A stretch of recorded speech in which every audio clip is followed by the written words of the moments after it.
E aí galera, Rodolfo Negri aqui. Hoje a gente vai falar de física aristotélica, mais especificamente sobre a mecânica, se é que a gente pode chamar assim, a mecânica aristotélica, ou seja, como Aristóteles explicava o movimento dos astros, a gravidade, lançamento dos projéteis e o seu movimento, esse tipo de coisa. Isso tudo continuando na série nossa que está preparando para fazer a passagem do modelo geocêntrico para heliocêntrico e poder explicar com bastante propriedade, né, essa passagem, sem cometer nenhum anacronismo ou qualquer outra algum outro erro histórico. Então, bora lá, toca a vinheta.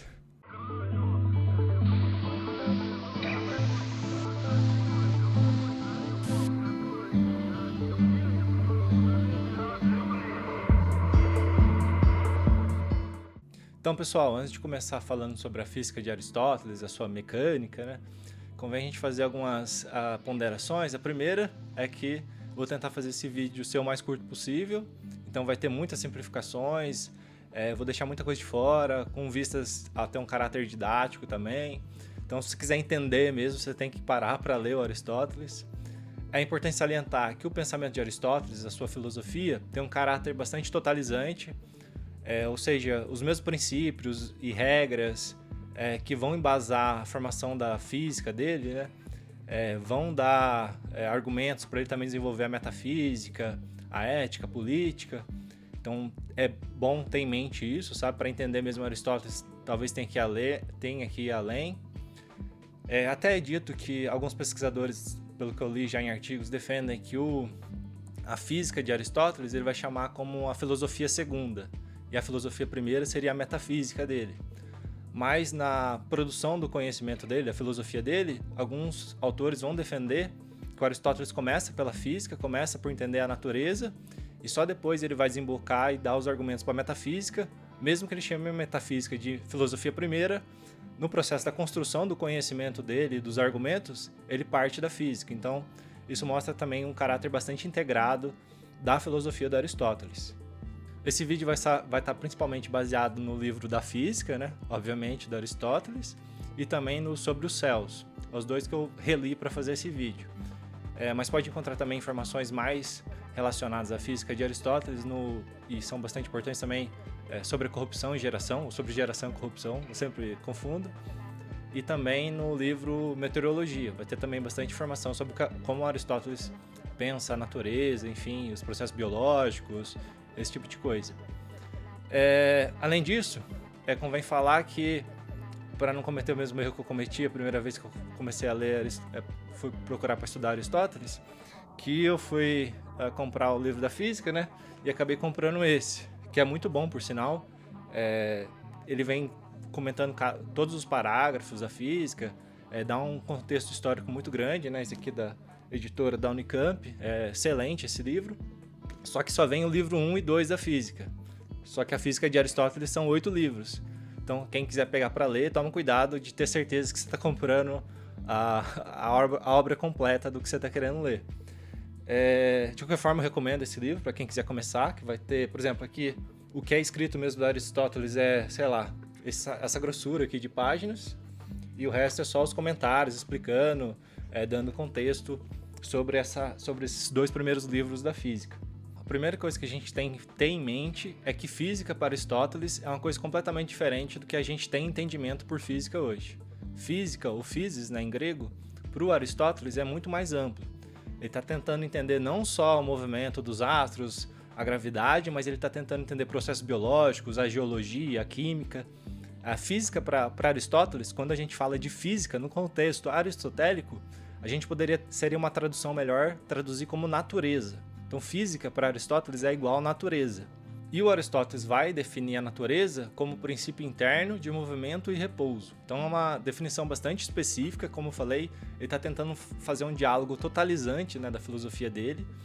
E isso é muito importante, ter essa noção de que física para ele, a natureza, é o princípio interno de movimento e repouso. Como eu falei, da mesma forma que ele está tentando entender a gravidade, o lançamento de projéteis e por que aquele projétil vai descrever aquela trajetória, o movimento dos astros, ele também está tentando entender por que uma semente vira uma árvore, como ela vira uma árvore, porque depois que o animal morre, aquele cadáver vai começar a ter um processo de putrefação, e como explicar isso? Ele vai tentar explicar porque o regime de chuvas, né, evaporação dos oceanos e condensação em nuvens e depois virar chuva, tudo isso para ele é movimento, e na natureza dele ele está explicando isso. Então, quando ele está entendendo movimento, ele está entendendo todos esses processos como movimento para Aristóteles. É muito mais amplo do que simplesmente a cinemática ou a dinâmica que a gente entende hoje. Esse conceito de movimento é tão importante que no primeiro livro da física, o Aristóteles vai estar basicamente discutindo o que é movimento, o que é mudança, né, para ser mais amplo ainda. Ele está discutindo o que é mudança. E ele vai estar, é até meio chato o livro 1, principalmente se você pegar sem entender o contexto e com quem ele está discutindo, que ele vai estar basicamente respondendo vários filósofos pré-socráticos e contemporâneos dele e tentando mostrar que existe sim a possibilidade de mudança e tentando estabelecer princípios para isso, para a mudança.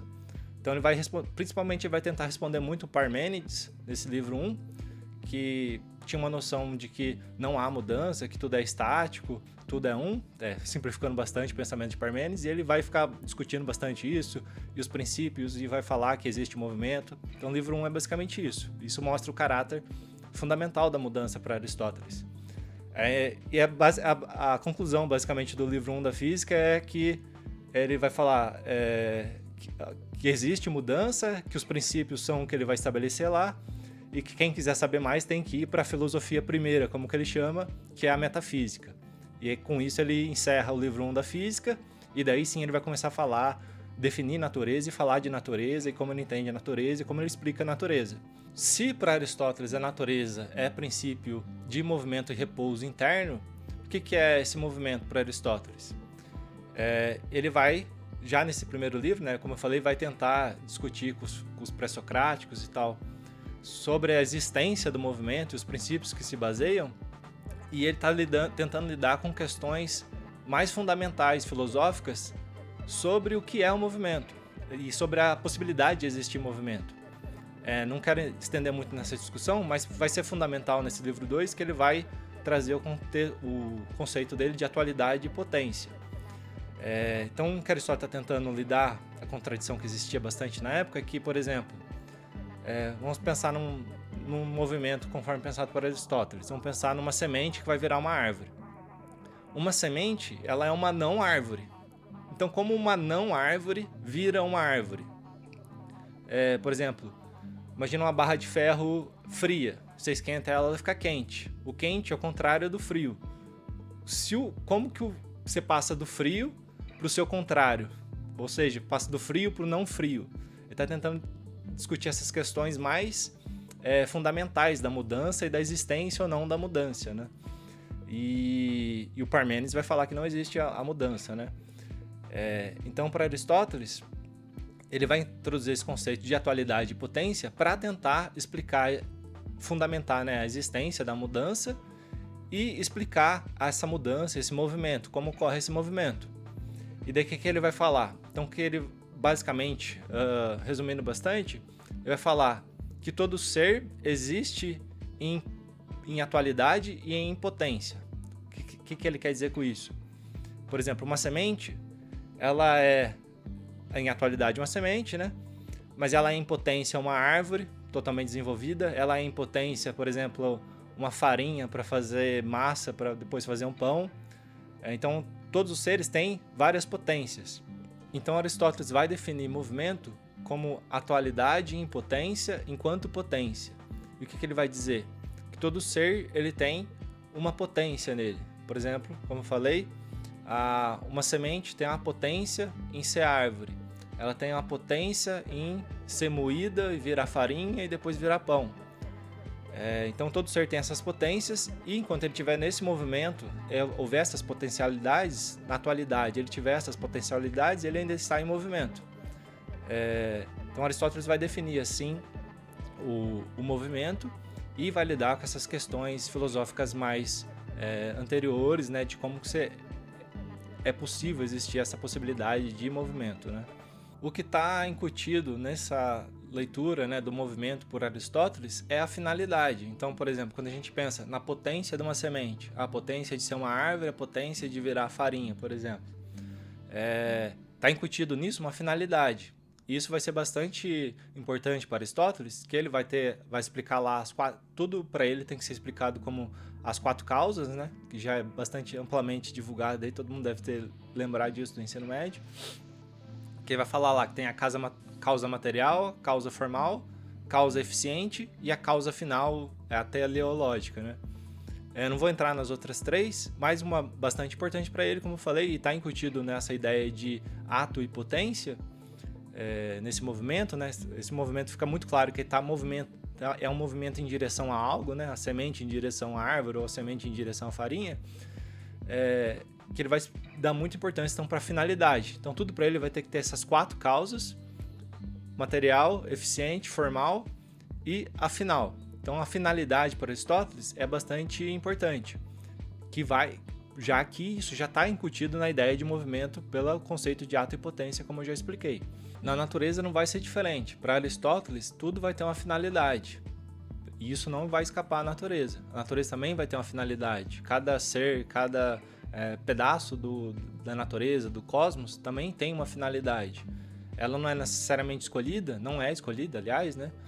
Mas aquele corpo, aquele ente, ele tem uma finalidade imanente dentro dele, uma finalidade interna. Então, o movimento vai ser explicado por também, e a finalidade vai ser muito fundamental para explicar o movimento. E Aristóteles vai fazer mais uma distinção. Ele vai falar que então você tem a mudança, e a mudança pode ser distinta em 4 categorias. A mudança substancial, quantitativa, qualitativa e também a mudança por locomoção, como ele fala. A mudança substancial, ele fala que vai ter uma alteração da própria matéria e forma do ser doente. Então, é uma mudança que muda as próprias propriedades, fundamentos do que é aquele ser. Você vai ter a mudança quantitativa, por exemplo, o grande ficar pequeno ou o pequeno ficar grande. Pode ter uma mudança qualitativa, por exemplo, passar do quente para o frio. E a locomoção, que é o que a gente entenderia hoje, enquadraria como a mecânica, ou a cinemática, ou a dinâmica, jogando os conceitos de física moderna para a antiguidade, para o pensamento de Aristóteles. E ele vai além, ele vai falar que a locomoção é um movimento mais fundamental, já que para todas as outras mudanças, seja a substancial, a quantitativa ou qualitativa, elas necessitam, a priori, de que haja um movimento de locomoção, ou seja, que haja essa mecânica, né?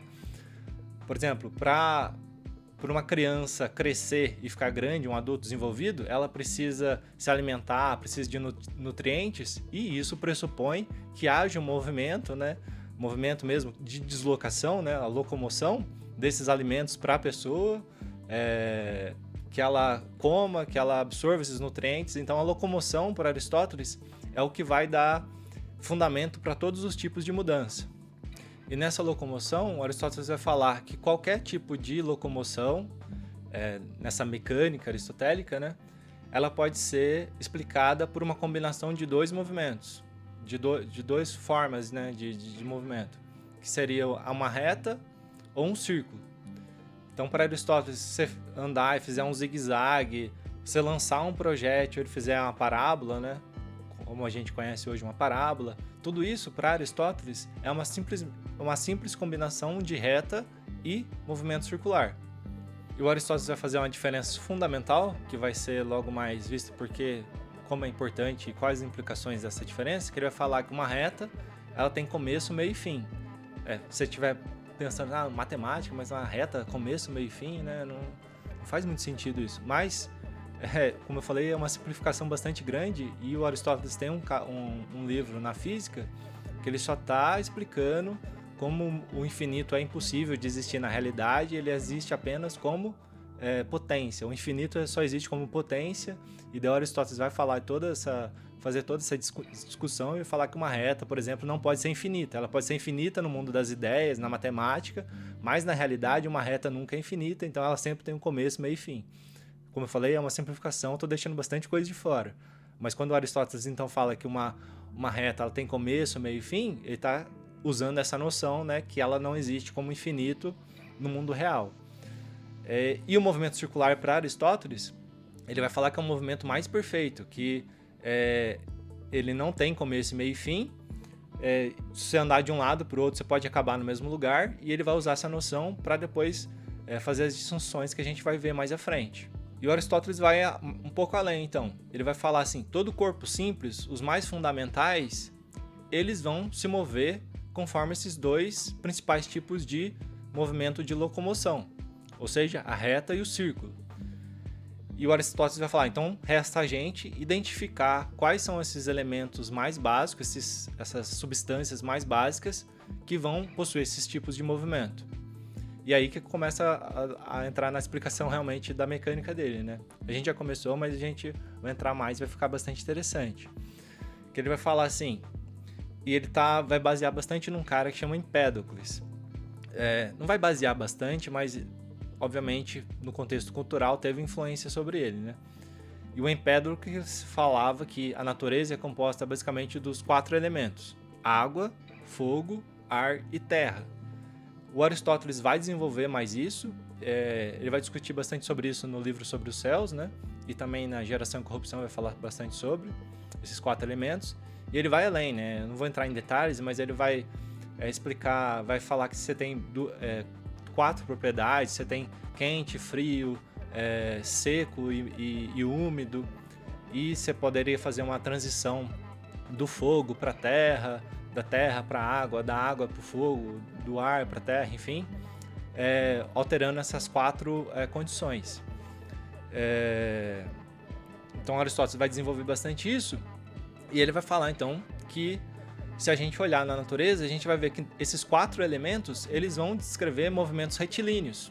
E isso fica bastante intuitivo para a gente quando a gente olha para a natureza, tentando colocar o pensamento daquela época na cabeça. Então Aristóteles vai falar assim, olha, você vê uma cachoeira, a água cai, ela vai para baixo, né, em linha reta, em direção à terra. Então, e a água aparentemente é um elemento fundamental mesmo, e a observação está mostrando que a água cai em linha reta. E como eu falei, a linha reta é um movimento de locomoção fundamental. Certo. Se eu pego uma pedra, tiro do chão, solto ela também cai em linha reta. E a linha reta é um movimento fundamental. Certo? Faz sentido, então. A água e a terra são elementos fundamentais mesmo, como Empédocles falou, mas ele desenvolve mais, né, como eu já expliquei. E elas se movem em linha reta, tá certo? O ar, se eu pego uma panela cheia de água, eu aqueço aquela água, sabe o que a gente conhece como vapor, né? Ou seja, ar, o vapor é ar, e esse ar sobe em direção ao céu, sobe em direção à linha reta também. Então o ar é um elemento fundamental, é uma substância fundamental porque ele se locomove em linha reta, tá certo? E o fogo? O fogo, acende uma fogueira, e o fogo se dirige para cima, ele fica claramente apontando para cima. Então o fogo também se move em linha reta, o fogo também está apontando para o céu. Então o Aristóteles vai falar, e isso também não é fortuito, né? Porque ele vai pensar assim, então a gente tem 4 elementos, água e terra descem em linha reta em direção e vão para baixo, e fogo e água vão para cima, também em linha reta. E o Aristóteles vai falar muito que não existe coincidência, né? Então isso ajuda a gente a explicar bastante coisa, e ele vai desenvolver toda a teoria dele de elementos, e vai falar então que a realidade é composta desses 4 elementos, como falado pelo Empédocles, e ele vai adicionar várias outras coisas mais, e a discussão dele da existência desses elementos e está basicamente baseada nessa ideia que a linha reta é um movimento de locomoção fundamental. O Aristóteles então vai falar que esse movimento em linha reta para baixo ou para cima, ele vai definir alguma coisa como pesadeza. Então, a água e terra têm uma certa pesadez, tem uma pesadeza neles, e o ar e o fogo, outros elementos fundamentais, têm uma leveza, ou seja, uma linha reta para cima. E a teoria de gravidade dele, né? Inclusive, gravidade vem de uma tradução em latim, né? Quando vai chegar lá na Idade Média, esse pesadez ou pesadez, né? Não sei como seria um bom neologismo para isso, é o que vai dar origem à palavra gravidade, em latim.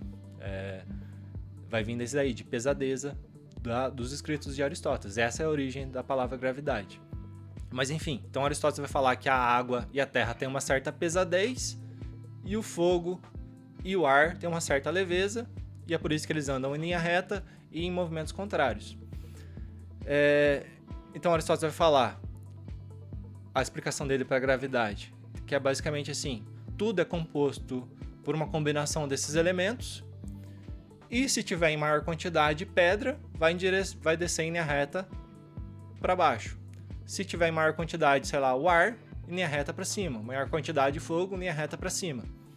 E a combinação desses elementos é que forma o mundo. E isso vai explicar vai começar a dar a explicação do cosmos de Aristóteles, né? Que ele vai pensar no cosmos como uma cebola. Então, pensa numa cebola. Na camada mais interna, nesse cosmos, você tem a Terra, e ali é o lugar natural da Terra. E essa ideia de lugar natural é bastante fundamental, já vou voltar nela.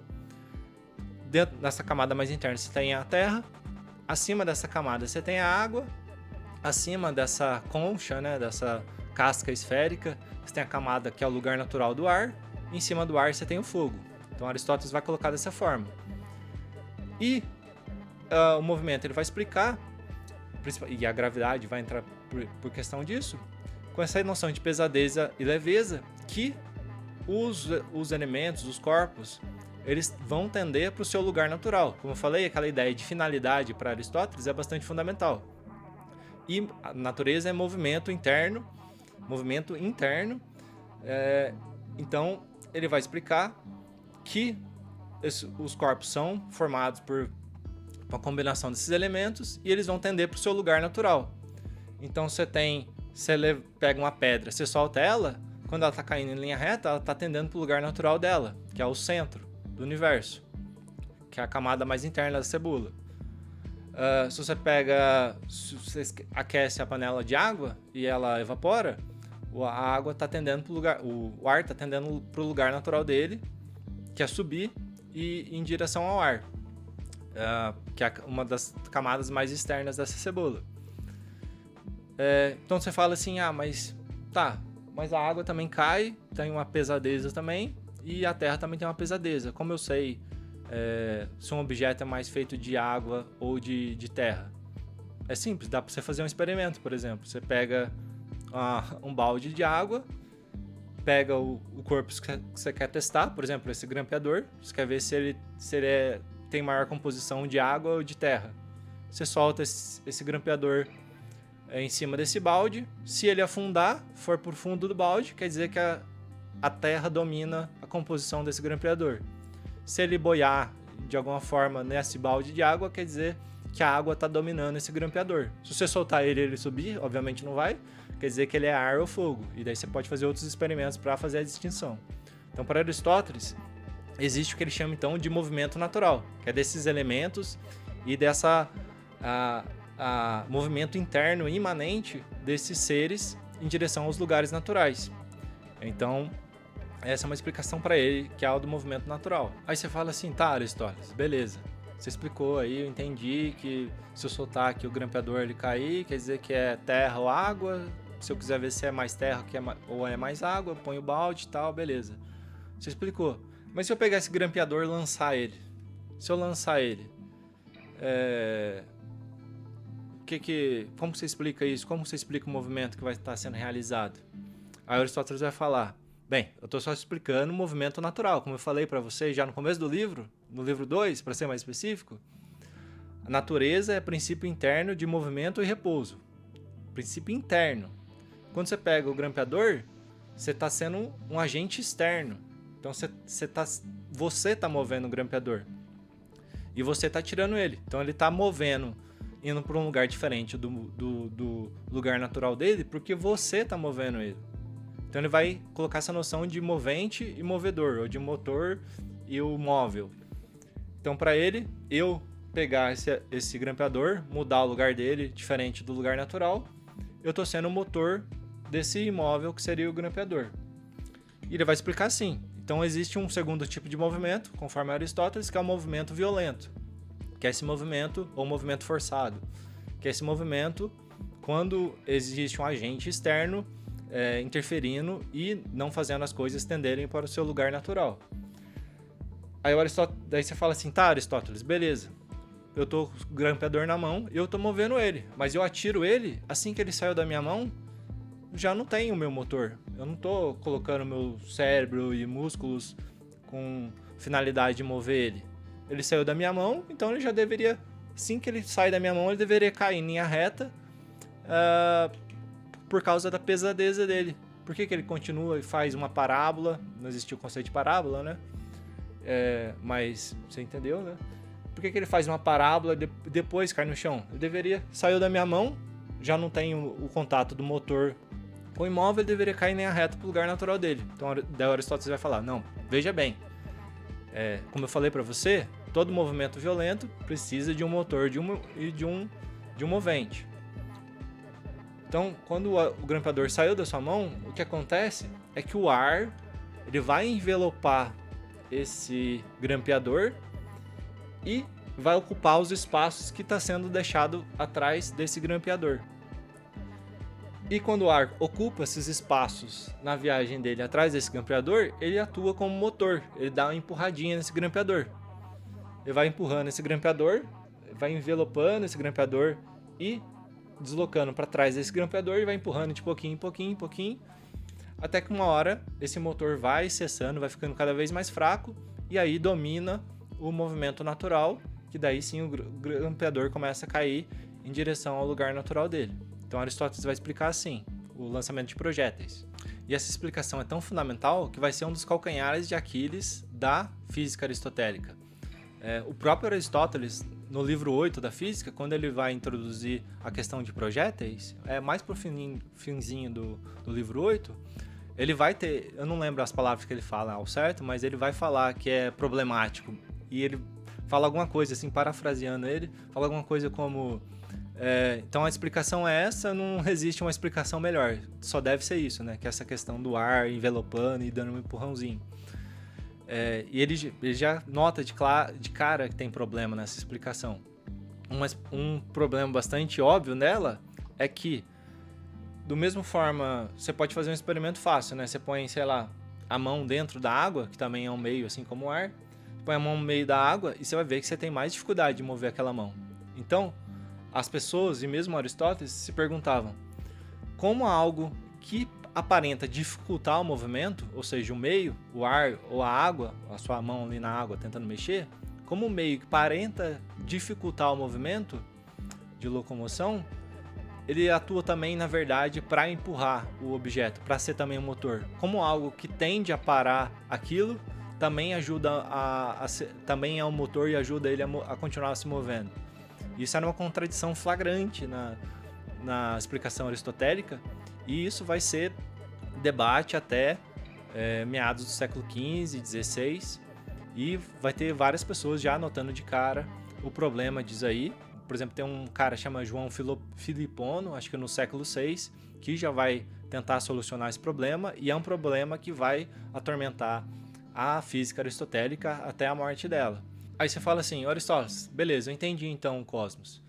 Você tem no centro terra, depois tem uma camada de água, o lugar natural da água, depois tem uma camada de ar e uma camada de fogo. Eles vão tender para o seu lugar natural, e quando não está tendendo é porque tem essa explicação sua de movimento violento e você tem sempre um motor em contato com o movente. Beleza, eu entendi. Mas vem aqui.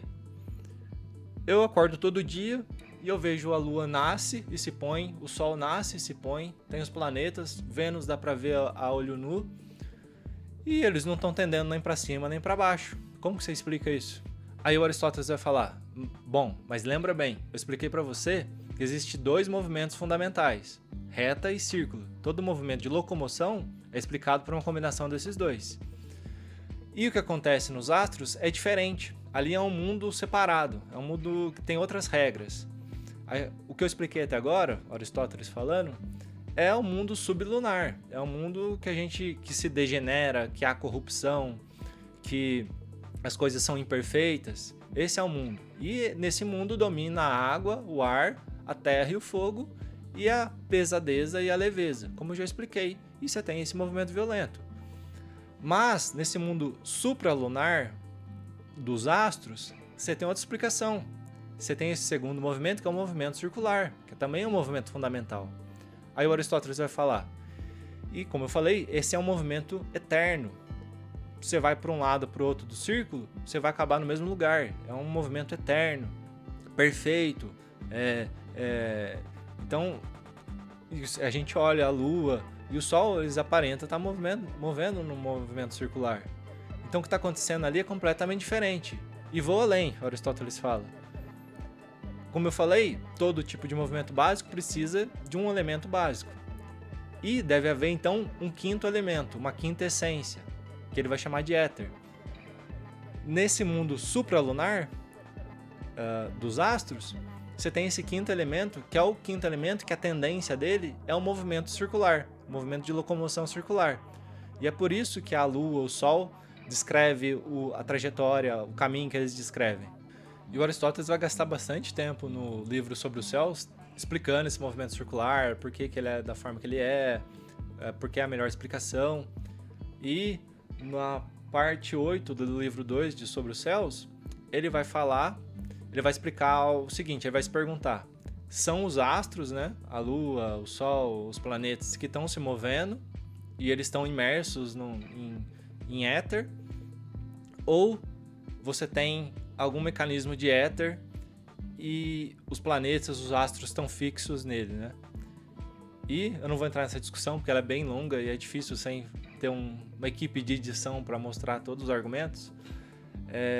Mas o Aristóteles vai mostrar nessa parte 8 do livro 2 sobre os céus que a explicação mais lógica é que você tem, basicamente, nesse mundo supralunar, várias esferas feitas de éter, materiais mesmo, sabe? Várias pessoas depois vão discutir se é realmente material ou não, né? Até a Idade Média. Mas enfim, você vai ter essas esferas feitas de éter e elas estão todas em contato uma com a outras e se movendo de forma ordenada, simétrica, bela, perfeita, eterna, como Aristóteles coloca na física dele, né? na filosofia dele. E você tem então essas esferas de éter e os astros, a Lua, o Sol, os planetas, estão incrustados nessas esferas de éter. Então, o que se move para Aristóteles, ele vai dar toda essa argumentação, são essas esferas feitas de éter e os astros são como se fossem joias nessas esferas. E ele também vai ter toda uma explicação de por que são esferas, né? Que é o sólido mais perfeito, mais próximo de um círculo, mais próximo da perfeição de um círculo e permite o movimento circular em qualquer direção e tal. E é por isso que ele vai falar que essas esferas são esferas e o objeto de éter são esferas, né? E é isso que dessa forma que ele vai explicar o movimento dos astros. Outra coisa bastante importante nessas explicações de Aristóteles é o que você pode notar o seguinte. Como eu já falei, eu expliquei bem o movimento natural, né? E tem o movimento violento. E como eu falei, o movimento violento você precisa do movente e do motor. E explicou lá o projétil. Primeiro sua mão está movendo o projétil. Depois que sai da sua mão, o ar vai envelopando esse projétil e vai para trás dele, vai começando a dar uma empurradinha nesse projétil, beleza. Mas Aristóteles então fala que tudo que está movendo precisa de um motor. Mas, por exemplo, nesse exemplo, para eu mover o projétil, eu também tenho que ter algum motor que me move. Daí Aristóteles vai falar, a sua alma está te movendo. Beleza, mas quem está movendo a alma? Quem está movendo o meu ser? Daí Aristóteles vai também fazer toda uma discussão falando que existe um movimento contínuo. Toda hora está acontecendo um movimento. Então, quando a gente está dormindo, dá para ver que ainda existe movimento, já que a gente respira, então tem ar entrando, saindo. Então, a gente está sendo influenciado por um motor. Tem sempre um motor empurrando a gente. Mas, ainda assim, você vai cair num motor primeiro, né? Tudo precisa de um motor e você vai ter uma cadeia infinita de motor. Só que para Aristóteles não existe infinito na realidade, né? Já expliquei, passei por cima, né? Mas quem quiser mais tem que ir lá na física, entender melhor como que Aristóteles fala da inexistência do infinito. Mas se tudo precisa de um motor, você teria uma cadeia infinita de motores. E o Aristóteles vai falar então que infinito é impossível na realidade. E como que ele explica então? Como que ele soluciona esse problema? Você vai ter que ter um primeiro motor. E é justamente isso que ele vai concluir no livro 8 da Física e que vai, de novo, remeter para a metafísica do Aristóteles. A metafísica, além física, né? O significado é exatamente esse. E daí você tem que ler o que foi organizado como metafísica do Aristóteles para ir além, né, nessa explicação. Mas dando as bases, Aristóteles vai falar então que você tem um primeiro motor. E esse primeiro motor é responsável por todo o movimento da natureza. E naquela explicação dele de potência e atualidade, ele vai falar que esse motor ele é puro ato. Então ele não tem nenhuma tendência à transformação, à mudança, né? Mas o ato dele é mover, entendeu? E é isso que vai dar a cola para toda a filosofia de Aristóteles. Você vai ter esse primeiro motor que vai mover, vai dar o primeiro movimento e vai manter esse movimento de tudo que acontece na natureza. E é por isso que Aristóteles vai chamar esse primeiro motor de motor imóvel, que é um motor que move tudo sem se movimentar. E isso é bastante fundamental porque, obviamente, você já vê que você pode extrair muito facilmente interpretações teleológicas dessa explicação de Aristóteles, né? E é isso que vai depois dar a base para o São Tomás de Aquino fazer a filosofia dele e todas as argumentações teológicas dele, e vai dar fundamento para muitos pensadores da Igreja Católica na Baixa Idade Média. Isso é muito importante para quando a gente for para o vídeo da passagem do modelo geocêntrico para o heliocêntrico. Duas explicações também muito importantes do pensamento de Aristóteles, da física de Aristóteles, e que talvez seja importante no vídeo da passagem do modelo geocêntrico para o heliocêntrico, é a explicação, por exemplo, das manchas da Lua, né? Como eu falei, para Aristóteles, então você tem esse mundo supralunar, perfeito, eterno, imutável, e ele vai falar, então, que você tem tudo feito de éter lá e tal. E, por exemplo, a Lua, a gente vê que ela tem algumas manchas, né, nela. E essas manchas, né, contradizeriam a perfeição da Lua, né, a perfeição desse mundo supralunar. E Aristóteles vai dar uma explicação para isso, e ele vai dar explicações mais meteorológicas. Ele vai colocar que essas manchas da Lua podem ser explicadas por questões meteorológicas, porque a Lua está muito das esferas celestes, né, de éter, a Lua é que está muito mais próxima desse mundo sublunar, o mundo terrestre, e que por isso tem mais interferência, por isso que a gente vê aquelas manchas, são explicações meteorológicas, mas que na realidade a Lua é uma esfera perfeita também de éter. Outra explicação também bastante interessante é do fenômeno de cometas, estrelas cadentes, né, que possuem certas irregularidades e tal. E se o céu é tão perfeito assim, imutável, como poderia existir cometa, estrela cadente? E o Aristóteles também vai explicar por questões meteorológicas, e ele vai falar que esses fenômenos, né, ele vai falar que esses fenômenos, os cometas, as estrelas cadentes, está acontecendo na esfera do fogo, naquele lugar natural do fogo, e é de lá que você tem a origem de estrelas cadentes e cometas, e tudo efeito meteorológico nesse lugar natural do fogo, e também é lá que acontecem os raios, e é por isso que é essa explicação que ele dá, para, né, manter a imutabilidade, a perfeição das esferas celestes. Com toda essa explicação do Aristóteles, já dá para notar que a Terra ser o centro do universo é fundamental para a explicação dele. Mas alguém pode falar, não, mas isso aí é só uma explicação alternativa, uma elucubração, eu consigo fazer uma explicação qualquer, com as premissas mais malucas e fazer tudo ser coerente e parecer crível. Então, sei lá, beleza, mas não faz tanto, isso não implica que a Terra é realmente o centro do universo. Mas não, é importante notar que naquela época você tem, observando a natureza, você consegue ter implicações bastante fundamentais, bastante importantes, que vão mostrar que a Terra realmente é o centro do universo, na visão dos antigos. Porque, primeiro, não existe o conceito de inércia, não foi desenvolvido ainda. Então você tem uma das grandes explicações que eles vão dar da Terra ser o centro do universo, ela não está se movendo, seja em movimento translacional ou rotacional, é que você pegar uma pedra, jogar ela para cima, ela vai subir em linha reta e depois vai cair em linha reta. Eles argumentavam, se a Terra estivesse movendo, você atiraria ela e quando ela descesse de novo, ela ia cair num ponto diferente, não ia subir e descer em linha reta, né? Porque a Terra estaria movendo, não existia o conceito de inércia, que vai ser só plenamente desenvolvido lá com Galileu ou Descartes. Isso é uma explicação que fazia bastante sentido para a época, porque, sei lá, você tá num navio, não é tão... Pra gente pode ser bastante intuitivo o conceito de inércia, né? Porque a gente na escola é martelado já desde de bastante novo da existência da inércia e de ser explicado o conceito de inércia. Mas para eles não era intuitivo pensar em inércia. Porque, sei lá, você tá num navio lá na antiguidade, é bastante claro que você fica enjoado, que você pegar um copo de água vai começar a balançar, então eles não tinham essa noção de inércia e era da vida prática deles era bastante intuitivo essa não existência de inércia, essa não descoberta da inércia, se assim quiser colocar. Outro argumento bastante a favor do modelo geocêntrico e desse pensamento de pensar que a Terra é o centro do universo e que vai dar bastante credibilidade para essas explicações de Aristóteles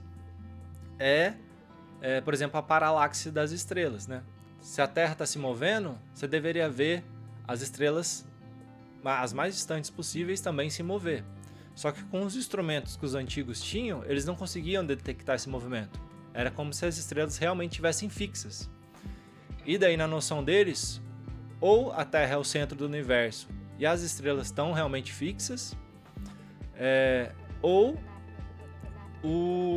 elas estão tão distantes, uma distância fora de qualquer compreensão para eles, e eles conseguiam medir, estimar, né, a distância da Lua, de Vênus, etc., a distância do Sol, eles conseguiam estimar, de forma errada, mas eles conseguiam estimar, e eles falaram assim, se a Terra se move e a gente não está conseguindo medir esse movimento das estrelas, elas têm que estar muito distante, que é praticamente impensável.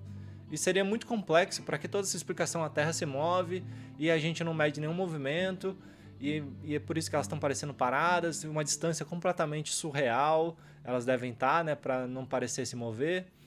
Então eles vão falar assim, a explicação mais clara é realmente que a Terra é o centro do universo e as estrelas estão fixas. Outro argumento bastante importante, que depois vai ser usado por Galileu, é o que concerne as fases de Vênus. Isso é uma explicação bastante difícil de fazer, sem uma equipe de edição e um tempo para escrever um roteiro, assim, nos mínimos detalhes. Mas eu vou tentar, vamos ver, não sei se vai ficar claro. Qualquer coisa eu tento escrever na caixa de comentários, se alguém tiver dúvida. Então, nesse modelo geocêntrico, eles vão saber a ordem dos planetas, né? Pela simples observação dos tempos, que os planetas demoram para retornar, o movimento deles nos céus, dá para saber a ordem, né? Do que está mais próximo da Terra e dos astros que estão mais distantes. Então, na realidade, a gente sabe que o Sistema Solar é Sol no centro do Sistema Solar, né? E você tem Mercúrio, Vênus, Terra, Marte, Júpiter, Saturno, os planetas que eles conheciam naquela época. E eles colocavam, no modelo geocêntrico, né? Colocavam a Terra no centro, Lua, Mercúrio, Vênus, Sol, Marte, Júpiter, Saturno. E para esse modelo ser coerente, como Vênus está numa órbita interna da Terra, né, na realidade, no modelo geocêntrico, Vênus está sempre entre a Terra e o Sol, ou seja, está sempre em proximidade ao Sol. Ele nunca está em oposição. Você nunca tem, nessa configuração de modelo geocêntrico, Vênus, daí no meio a Terra e depois o Sol. Você sempre vai ter Terra, no meio em alguma posição Vênus e depois o Sol. Então Vênus sempre vai estar entre a Terra e o Sol, nesse modelo geocêntrico. E eles vão argumentar, como Vênus está sempre ali, e Vênus é fácil de ver a olho nu, né? Que é até conhecido como estrela d'alva. É bastante fácil de identificar Vênus no céu e até tem um brilho bastante grande e se identificar Vênus. E eles vão argumentar, como a gente olha para o céu, vê o ano inteiro Vênus. Vênus está sempre lá no céu, a gente vê ele e o brilho parece ser sempre o mesmo de Vênus. O brilho de Vênus é sempre igual. Isso significa que o modelo geocêntrico explica bem isso, porque se Vênus está sempre ali entre a Terra e o Sol, mais ou menos, quer dizer que ele está mais ou menos por todo o ano sendo iluminado de uma forma quase constante pelo Sol.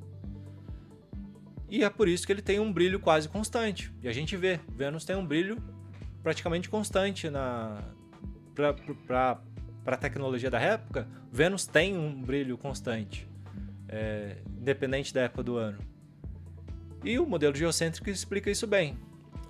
E daí vinha o pessoal lá do modelo heliocêntrico, né? Não, na verdade o Sol é o centro do universo, aí você tem Mercúrio, Vênus, Terra.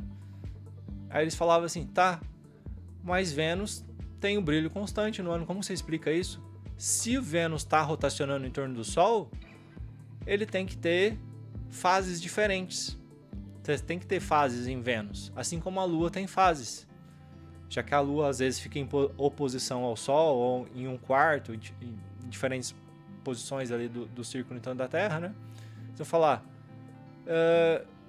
Então, assim como a Lua, Vênus deveria ter fases.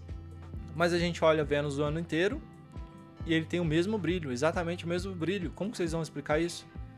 E daí os proponentes de modelos heliocêntricos da época, né, da antiguidade, realmente não conseguiam explicar, porque Vênus tinha sempre o mesmo brilho e se ele tem um movimento em torno do Sol, né, se ele está girando em torno do Sol, Vênus, ele deveria ter fases, e se ele tem fases, o brilho dele alteraria ao longo do ano.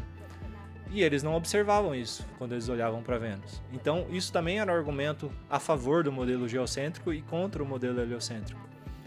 E isso depois vai ser bastante utilizado pelo Galileu. Então é isso, pessoal. Hoje eu tentei explicar um pouco da física aristotélica, principalmente o que a gente poderia chamar, né, de forma anacrônica, como a mecânica do Aristóteles. Eu não sei se ficou muito claro. Eu não tive tanto tempo para preparar um roteiro e não sei como vai ficar na edição, mas espero que tenha ficado pelo menos os pontos fundamentais claros. Essa questão de Vênus é um pouquinho mais chata de entender, eu entendo. Se alguém tiver dificuldade, eu posso tentar explicar aí nos comentários. Se mais gente tiver dificuldade, quem sabe eu faço um vídeo só para explicar isso também, antes de chegar, né, no próximo vídeo. E é isso, espero que tenha ajudado. Se tudo correr bem, o próximo vídeo vai ser dessa adoção do modelo geocêntrico, né? Por que o modelo geocêntrico...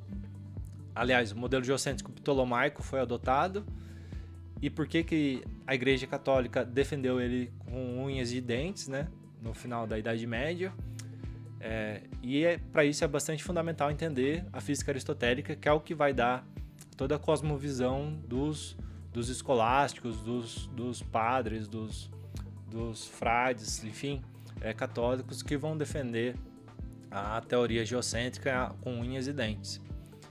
Então é isso, espero que tenha ajudado e tchau, tchau.